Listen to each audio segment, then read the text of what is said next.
A blessed day to all of you. Brothers and sisters, welcome again sa ating apostolado sa social media. Ngayon po, ngayong araw ay pagdiriwang ng simbahan ang kapistahan ng isa sa mga alagad ng ating Panginoon, si Saint Thomas. Itong si Saint Thomas isa sa mga matawag natin outspoken disciples or apostles of Jesus sapagkat siya ang may tapang na nagsabi, let us also go that we may die with Him.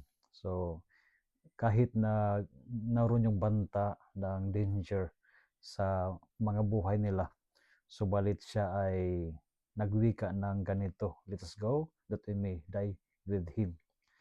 At doon sa huling hapunan, when our disciples remained behind the locked doors for fear of the Jews, Thomas was courageous enough to venture out. Si Thomas rin comes across as a bold, as I said, outspoken and fearless person who loves Jesus dearly and surrendered himself totally to Him through his profession of faith. At isa sa mga maalala rin natin sa buhay St. Thomas ay yung pangyayari pagkatapos ni Kristo yung muling nabuhay at si Kristo ay napakita at wala doon si St. Thomas.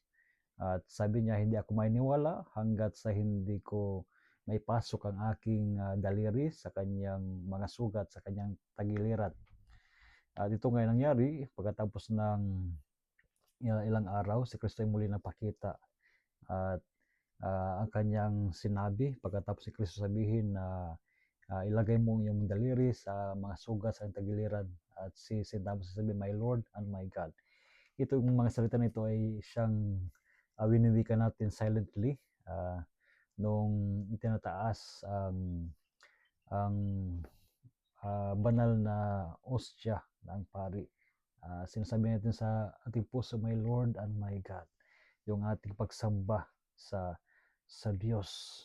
Mga kapatid, sa ating pagdiriwang sa Kapista St. Thomas, tayo ay pinalahanan na sa ating sitwasyon na kung saan minsan ay naroon yung ating doubt, yung ating kalungkutan. Tayo ay pinalahanan na the Lord knows, alam ng Diyos ang nariyan sa puso natin. At nais ng Diyos na maranasan natin ang kanyang presensya. Kaya nga siya ay muli napakita at kanyang pinatatag ang pagiging alagad ni Thomas, na kung saan ito ay nagdala sa kanya sa kanyang pagpapahayag na kanyang panampalataya kay Kristo, my Lord and my God. Kaya sana sa buhay natin ay kahit tayo ay dumadaan ng mga pagsubok sa buhay, sana ay patuloy tayong manalig at umasa sa Panginoon na lagi nariyan at kasama-sama natin sa buhay natin. So muli, mapagpalang araw sa inyong lahat at naway pagpalain ng Panginoon ang inyong pamilya at makaasa rin kayo sa aking panalangin para sa inyo. At kung inyong nagugustuhan ang ating napakasimpleng unscripted video, Salmo Salita, kayo nayahan na mag-like, mag-comment at mag-share na rin. So again, a blessed day to all of you.